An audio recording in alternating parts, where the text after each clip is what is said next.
నమస్తే. ప్రస్తుతం మనతో పాటు సీనియర్ జర్నలిస్ట్ జగదేవ్ గారు ఉన్నారు. ఆయనతో మాట్లాడదాం. నమస్తే సార్. సార్, ప్రస్తుతం ఇవాళ ఒక న్యూస్ వచ్చింది. ఏంటంటే హరీష్ శంకర్ డైరెక్టర్ ఆయన పైన చోటకే నాయుడు చాలా వివాదాస్పదమైన మాటలు మాట్లాడుతున్నారు. ఎన్ని ఇంటర్వ్యూలు ఇచ్చినా ఆ ఇంటర్వ్యూలో ఖచ్చితంగా నా గురించి అవమానంగా మాట్లాడుతున్నారు. నేను 100 ఇంటర్వ్యూలు ఇచ్చుంటా గబ్బర్ సింగ్ తర్వాత, కానీ ఒక్కరోజు కూడా నేను ఆయన అవమానంగా మాట్లాడలేదు అని చెప్పేసి అంటున్నారు. మీరేమంటారు? అసలు ఈ వ్యవహారం నేను ఎప్పుడు ఎక్కడ చూడలేదు. బట్ ఆయన బహిరంగ లేఖ రాసే వరకు వచ్చారంటే మేబీ టీ కప్లో తుఫాన్ లాంటిది అయి ఉండొచ్చు. అంటే చిన్న చిన్న అంశాలు ఇండస్ట్రీలో ఎలా ఉంటాయంటే అక్కడది మోసేవాళ్ళు, ఇక్కడ రెచ్చగొట్టే వాళ్ళు సర్వసాధారణంగా ఉంటారు. సో అట్లా ఉన్నప్పుడు ఇప్పుడు ఇద్దరికిద్దరు కూడా అలాగే ఇది ఫీల్ అయిపోయే మనుషులేం కాదు. బట్ చోటాకాయ నాయుడు గారు ఫ్రాంక్గా ఓపెన్గా మాట్లాడుతుంటారు. At the same time Harish Shankar కూడా ఆయన కూడా చాలా ముక్కుసూటి మనిషి అని నేను విన్నాను. ఎందుకంటే ఆయన సినిమాల్లో ముందు అసిస్టెంట్ డైరెక్టర్గా ఉండి సైడ్ క్యారెక్టర్లు చేసి తర్వాత షాక్ అనుకుంటా ఫస్ట్ మూవీ చేశారు. తర్వాత మళ్ళీ రవితేజతోనే మిర్చి ఏదో చేసినట్టున్నారు, హిట్ కొట్టారు. మరి గబ్బర్ సింగ్తో బ్లాక్ బాస్టర్ డైరెక్టర్ అయ్యారు. మరి ఎప్పుడు ఆయన ఎన్నిసార్లు ప్రస్తావించారో అది ఈయనకి ఏ విధంగా హర్ట్ చేయించిందో తెలియదు. కానీ ఆయన బహిరంగ లేఖ రాయడం అనేది ఈయన వెర్షన్లో కరెక్టు, ఇండస్ట్రీ వెర్షన్లో కరెక్ట్ కాదని నేను అనుకుంటున్నాను. ఎందుకంటే ప్రొడ్యూసరు డైరెక్టరు ఎక్కువగా ఎక్కడెక్కడ క్లాషెస్ వస్తాయంటే ప్రొడ్యూసర్కి డైరెక్టర్కి వస్తాయి. Captain of the ship director కాబట్టి. తర్వాత కెమెరామెన్కి డైరెక్టర్ కూడా వస్తాయి. ఎందుకంటే ఫస్ట్ డైరెక్టర్ తర్వాత 24 క్రాఫ్ట్స్లో కూడా నెక్స్ట్ ప్రయారిటీ కెమెరామెన్కి వెళ్తుంది. అంటే ఎంటైర్ ప్రాజెక్ట్ విజువలైజ్డ్ కదా, దానంతా మన కళ్ళకి ఇంపుగా చూపించేది ఆ కెమెరా పనితనమే, అంతే కదా. ఎక్కడ చెత్తగా ఉండేదాన్ని కూడా చాలా బాగా చూపించగలగచ్చు. సో అట్లా కెమెరామెన్కి ఆ ప్రాధాన్యత ఉంటుంది ఫోటోగ్రఫీ. అయితే చోటాకాయ నాయుడు అనే వ్యక్తి ఇప్పటి నుంచో ఇండస్ట్రీలో పాతుకుపోయిన వ్యక్తి. నాకు తెలిసి జెమినీలో ఏజెంట్ విక్రమ్ అనే సీరియల్స్ వచ్చేవండి. అప్పటి నుంచి కూడా ఆయన సీరియల్స్, DD8లో ప్రోగ్రామ్స్ అవి చేస్తూనే మెల్లగా బిగ్ స్క్రీన్ మీదకి రావడం. చాలా ఎక్స్పీరియన్స్ అంటే 30 years పైన ఉంటుంది ఎక్స్పీరియన్స్. ఎందుకు మరి కెమెరామెన్ అనగానే చోటాకాయ నాయుడు అని పేరు గుర్తొస్తుంది చాలా మందికి. ఇంక చాలా మంది ఉన్నారు కెమెరామెన్లు, బట్ ఆయన పేరు ఇండస్ట్రీలో బాగా ఫెమిలియర్ అయిపోయింది. సో ఆ వ్యక్తి ఇంటర్వ్యూస్ చేసినప్పుడు కూడా చాలా అంటే ఆయన బాడీ లాంగ్వేజ్ అట్లా ఉంటుంది, యాటిట్యూడ్ అట్లా ఉంటుంది, అలాగ మాట్లాడతారు. బట్ ఆయన ఎక్కడ తక్కువ చేసి మాట్లాడినా నేనైతే చూడలేదు. మేబీ ఈయన బహిరంగ లేఖ వరకు వచ్చాడంటే పైగా ఫేస్ టు ఫేస్ తేల్చుకోవాల్సింది, మాట్లాడుకోవాల్సింది, బహిరంగ లేఖ రాయడం కరెక్ట్ కాదనేది కొంతమంది అభిప్రాయం. మరి ఇలా హర్ట్ అయ్యాడంటే ఏముంది జరిగింది. ఎందుకంటే గబ్బర్ సింగ్ విషయంలో కూడా కలిసి పనిచేశారు, రామయ్య వస్తావేలో కూడా కలిసి పనిచేశారు. ఇలా పనిచేసినప్పుడు ఆయన లేఖలో కూడా అదే ప్రస్తావించాడు కదా, ఇన్ కేసు ఆ టైంలో నేను ప్రొడ్యూసర్ని కెమెరామెన్ తీసేద్దాం అనుకున్నా కూడా నేనే పట్టుపట్టి ఉంచి చేసేద్దాం అనుకున్నాను. మేబీ అక్కడి నుంచి కూడా ఈ క్లాషెస్ స్టార్ట్ అయ్యాయేమో.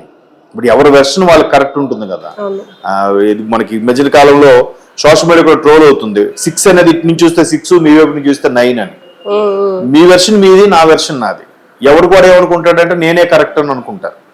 అది సహజం. చాలా ఇప్పుడు ఒకసారి రేలంగి నరసింహరావు గారు అని పాత డైరెక్టర్ ఆయన చెప్పారు కూడా, రాజేంద్ర ప్రసాద్ గారితో కలిసి 34 సినిమాలు కలిసి చేశారంట. 34 ఫిల్మ్స్, అన్ని కామెడీ హిట్సే. ఎదింటి మూడు, పక్కింటి పెళ్ళాము, గోల్మాల్ గోవిందం, పెళ్ళానికి ప్రియురాలికి శుభలేఖ, పెళ్ళానికి ప్రేమలేఖ, ఇలాగే కథలు కూడా చాలా డిఫరెంట్గా ఉండే టైటిల్స్. చాలా బాగా ఏది కూడా ఆద్యాంత అబ్బా ఆ 2.5 hours నవ్వుకునే విధంగా ఉండేవి. అటువంటి సినిమాలు చేసినప్పుడు కూడా ఇంచుమించు ఒక 20 సినిమాల వరకు మధ్యలో ఆగిపోయాట. మళ్ళీ దాసనారాయణ గారి దగ్గరికి వెళ్ళడం, రాజేంద్ర నరసింహరావు గారు ఎలాగో దాసనారాయణ గారు శిష్యుడే కాబట్టి ఆయన దగ్గరికి వెళ్ళడం, ఆయన మళ్ళీ రాజేంద్ర ప్రసాద్ గారిని పిలిపించడం. రాజేంద్ర ప్రసాద్ గారు కూడా దాసనారాయణ గారు పెద్ద ఆయన గౌరవభావం కాబట్టి సరే చెప్పింది విన్నాం, సరే మళ్ళీ కలుపుకోవడం. ఇట్లా ఇండస్ట్రీలో ఇలాగే చాలా ఉన్నాయి. ఇప్పుడు కూడా ఇండస్ట్రీ పెద్ద అన్క్రౌన్ కింగ్ ఎవరంటే చిరంజీవి గారు అనే చెప్పాలి ఇండస్ట్రీలో.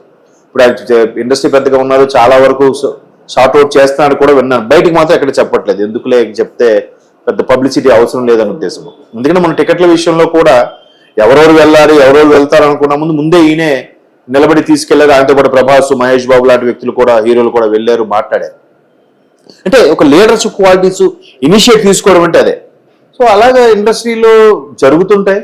కాకపోతే హరీష్ శంకర్కి చోటాకే నాయుడు గారికి ఇద్దరికి ఇలా ఇష్యూ అవడం, ఎందుకంటే హరీష్ శంకర్ కూడా ప్రతిదీ కూడా ఎక్కడెక్కడ కౌంటర్లు ఇచ్చినా కూడా ముఖం మీదే ముక్కు సూటిగా చెప్పే మనిషి. మనం ఆ మధ్యకాలంలో ఆయన ఎవరు సురేష్ కొండేటి గారి విషయంలో కూడా ఆయన నీ ఒక్కడి అభిప్రాయాన్ని అందరి అభిప్రాయానికి చెప్పకూడదు, ఎందుకంటే సీతారామ శాస్త్రి గారు చెప్పిన దాన్ని నేను ఇప్పుడు ఫాలో అవుతున్నాను.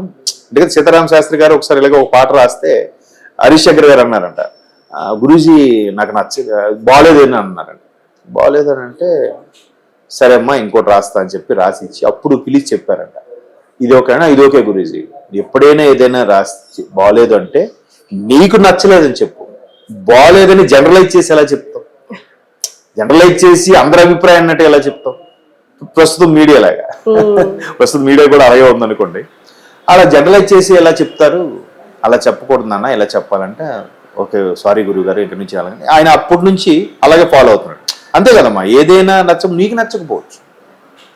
ఇప్పుడు కొన్ని సినిమాల్లో ఈ మధ్యకాలంలో ఒక కామెడీ సినిమా వచ్చింది, పేరు ఎందుకంటే మళ్ళీ వాళ్ళు ఫీల్ అవుతారు, అది బ్లాక్ బాస్టర్ అయిపోయింది. నాకు చూస్తే ఏమనిపించలే, ఓహో ఇవన్నీ ప్యారడీగా ఉన్న జోక్స్ లాగే ఉన్నాయి తప్ప సూపర్ హిట్ అయ్యే సినిమా కాదు, బట్ హిట్ అయిపోయింది అంటే నాకు నచ్చలేదు అక్కడ, అంతే. అంతేగాని బాగాలేదనడానికి వీల్లేదు. అలాగే ఆటోగ్రాఫ్ సినిమా ఉంది రవితేజ గారిది, ఎస్ గోపాల్ రెడ్డి గారి కెమెరామ్యాన్, ఆయన డైరెక్ట్ చేసిన సినిమా. ఆ సినిమా ఇప్పటికి టీవీలో వస్తే ప్రతి ఒక్కరు చూస్తారు, బాగుంది అంటారు. ప్రతి ఒక్కొక్క ఎపిసోడ్ ఎవరికైనా ఒక లైఫ్ లో టచ్ అవుతుంది, బట్ సినిమా ఆడలే. అప్పుడు కూడా చాలా మంది బాగాలేదురా అని అంటే నాకైతే నచ్చిందిరా అని చెప్పారు. అలాగా ఆ ఒక అభిప్రాయాన్ని నాకు నచ్చింది నాకు నచ్చలేదని చెప్పాలి తప్ప జనరలైజ్ చేసి బాగోదు దాన్ని ఎవరు చూస్తారు, అదేం బాగోదు అలా అనకూడదు. సో అలా చెప్తూ సురేష్ కొండేటి మీద హరీష్ శంకర్ గారు ఒక కౌంటర్ వేశారు.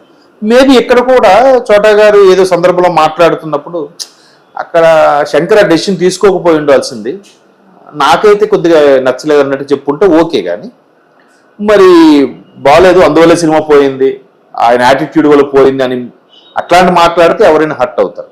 ఆయన కూడా శుతిమెత్తగానే మాట్లాడుతూ గౌరవనీయులను మాట్లాడుతూ, వయసులో పెద్దవాడు కాబట్టి గౌరవనీయులు మాట్లాడుతూనే చాలా పెద్ద చొరకలో పెట్టాడు.